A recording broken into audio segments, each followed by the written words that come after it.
मुख्यमंत्री पद मिळालं पण कुटुंब दुरावलं. हे नक्की कोणासोबत घडलं? तर हे सर्व घडलं तामिळनाडूचे नवे मुख्यमंत्री थलपती विजय यांच्यासोबत. थलपती विजय यांच्या शपथविधी सोहळ्याकडे सर्वांचंच लक्ष लागून होतं. परंतु त्याच्यामध्येही आणखी एक गोष्ट होती, ती म्हणजे त्याचं कुटुंब. परंतु त्याच्या कुटुंबातील पत्नी आणि मुलांनी विजयच्या मुख्यमंत्री शपथविधी सोहळ्याकडे पाठ फिरवलेली दिसली. थलपती विजय यांच्या पत्नी आणि मुलांनी त्यांच्या शपथविधी सोहळ्याकडे पाठ का फिरवली? चला तर पाहूया नेमकं प्रकरण काय आहे. नमस्कार, मी पी के भांडवलकर सत्तामंच या चॅनलमध्ये आपल्या सर्वांचं मनपूर्वक स्वागत करतो. पश्चिम बंगाल आणि तामिळनाडू या राज्याच्या विधानसभा नुकत्याच पार पडलेल्या आहेत. पश्चिम बंगालमध्ये एक दिवसापूर्वीच भाजपने पक्षाची सत्ता स्थापन केली आहे, तर तामिळनाडूमध्ये विजय यांचा पक्ष TVK यांनी सर्वात मोठ्या प्रमाणात विजय मिळवला. परंतु सत्ता स्थापन करण्यासाठी त्यांना 118 आमदारांची गरज होती, तर त्यांच्या पक्षामधून 108 आमदार निवडून आलेले होते. विजय यांच्या TVK पक्षाने तामिळनाडूच्या राजकारणात ऐतिहासिक विजय मिळवलेला आहे. DMK आणि AIDMK या दोन मोठ्या पक्षांना त्यांनी मात दिलेली आहे. विजय यांच्यासाठी हा खूप मोठी बाब आहे. पक्षाला मिळालेल्या या यशानंतर विजय यांच्या कुटुंबियांनी आनंद साजरा केला, तर त्रिशानेही त्यांच्या निवासस्थानी जाऊन भेट घेऊन त्यांना शुभेच्छा दिल्या. परंतु या सर्वात विजय यांची पत्नी आणि मुलं कुठंच दिसलेली नाहीत.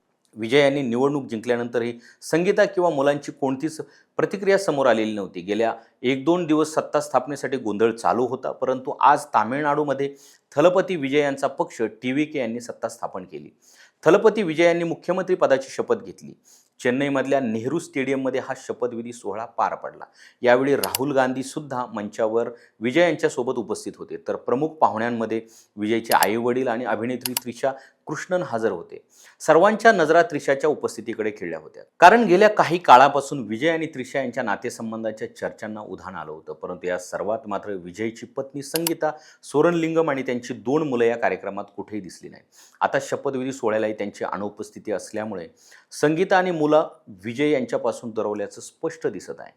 तर दुसरीकडे विजय यांचा मुलगा जेसन संजय याने वडिलांना इंस्टाग्रामवर अनफॉलो केल्याचंही म्हटलं जात आहे. परंतु जेसन संजय याआधी विजय यांना इंस्टाग्रामवर फॉलो करत होता की नाही हे मात्र स्पष्ट नाही.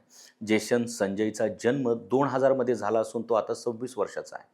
जेसनला दिग्दर्शन क्षेत्रात करिअर करायचं आहे, पण त्यांनी वडिलांचं आडनाव सोडण्याचाही निर्णय घेतलेला आहे. TVKच्या यशानंतर फक्त त्रिशाच नाही, तर दक्षिणात्य चित्रपट सृष्टीतील सेलिब्रिटीपासून ते त्यांच्या लाखो चाहत्यांपर्यंत अनेकांनी जल्लोष साजरा केला. रश्मिका मंदाना, नयनतारा, कमल हसन, रजनीकांत यासारख्या सेलिब्रिटींनी विजय यांच्यावर शुभेच्छांचा वर्षाव केला. परंतु त्यांचा मुलगा, मुलगी आणि पत्नी संगीता मात्र या सर्व जल्लोषापासून दूर होते. तर मंडळी, अशाच नाविन्यपूर्ण माहितीसाठी सत्तामंच या चॅनलला सबस्क्राईब करा, फॉलो करा.